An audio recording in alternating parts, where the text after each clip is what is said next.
Were Aston Villa's attacking January transfers enough to distract us from our glaring defensive problems? Well, clearly not, but I'm here to tell you there might have been a little thing that snuck under the radar that could save the rest of our season in terms of our defence, and it is a 20-year-old Colombian who has been called back from loan, come back from the under-20 championships with Colombia, and looks like he could be slotting straight into the first team. And no, John Duran isn't back. That is right, today we are going to be talking about Yeimar Mosquera. Now, we signed him in the summer, 20-year-old. He's the captain of the Colombian under-20 national team. We sent him out on loan to the second division of Spain, and look how Andres Garcia has been performing for Aston Villa recently. He's just come back from the under-20 championships, like I say, where Colombia did have a good run. We're going to be going into that in a lot more detail later on in the video.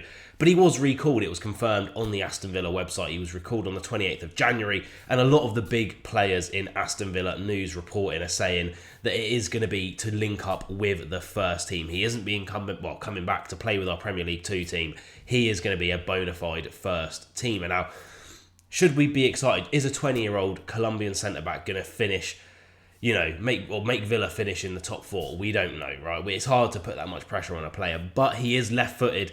He is very, very good on the ball. He's good going forward. He can fill in at multiple positions.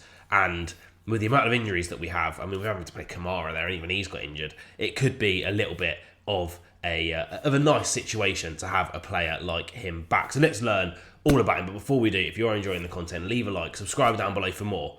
Let's talk Yeimar Mosquera. So we're going to start off with Yeimar's SOFA score. So we're going to have a little bit of a deeper look into his run with the Colombia under-20 team. They actually ended up finishing third in the under-20 CONMEBOL Championship. So that involves teams like you can see on the screen, like Argentina, who I believe won it, and Brazil.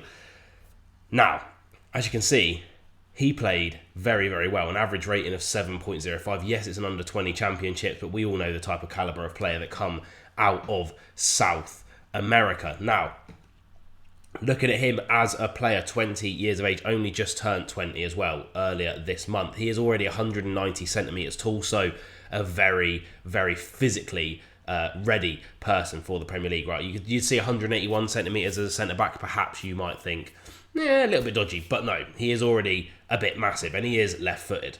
No outstanding strength, but no outstanding weaknesses. Not too bad whatsoever. If we go back here, look through the rest of his championships with Colombia, you will see, again, it's all very, very good ratings, right? All very, very good.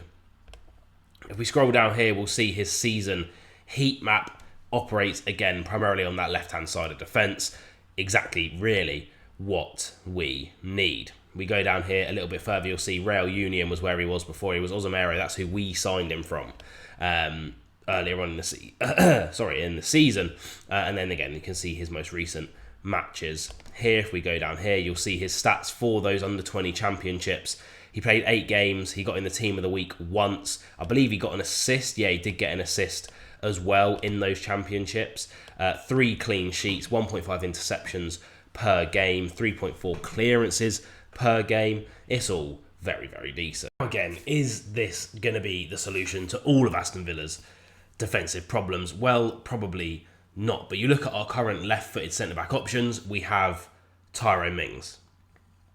That's it. And let's be fair, he just looks like a walking knee injury waiting to happen. Even against Liverpool, he was down holding his knee for quite some time and limping for a little bit in the second half of that game. Pau Torres, again, due to be back sometime around March, but we haven't actually heard much about his progression back from injury, bar an Instagram post that he made about a week or so ago. Boubacar Kamara was filling in at that left centre-back spot. He is now injured as well, and you'd like to think that we'd want to be playing him in his natural position of defensive midfield.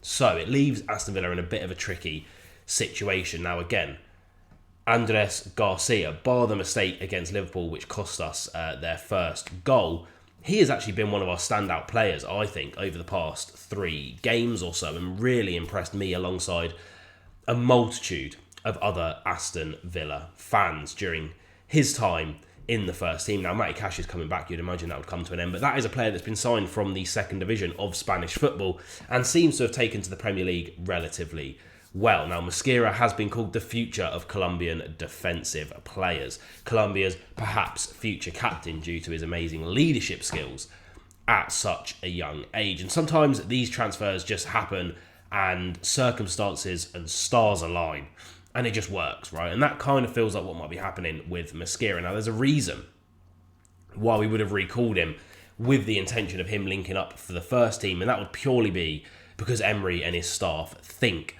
that he is ready. Now, do I think he's going to be coming in, starting every game and, pushing us towards clean sheets that we haven't seen in, yonks, it feels like, at the moment? No, but what I'm saying is he could be the type of player that comes in and just has to play the 30 minutes here and there, when we're trying to reintroduce Pau Torres slowly, manage Tyrone Mings' minutes as well. We have the FA Cup to think about against Cardiff. Could he even feature in that game just to give players a bit of a rest? You don't know what's going to happen. We've got so many games coming up for the remainder of this season. It's just nice to have an actual natural left-footed centre-back who really shouldn't be an injury worry. Again, metatarsal injuries, they're nasty things to come back from and they do reoccur. So Pau Torres is going to have to be managed wisely by Unai Emery and the medical staff at Aston Villa. To have this option, I think, is a bit of a luxury that we've needed for a long time. And there's a lot of people that are very, very high on Mosquera as a player going forward. There would be a definite reason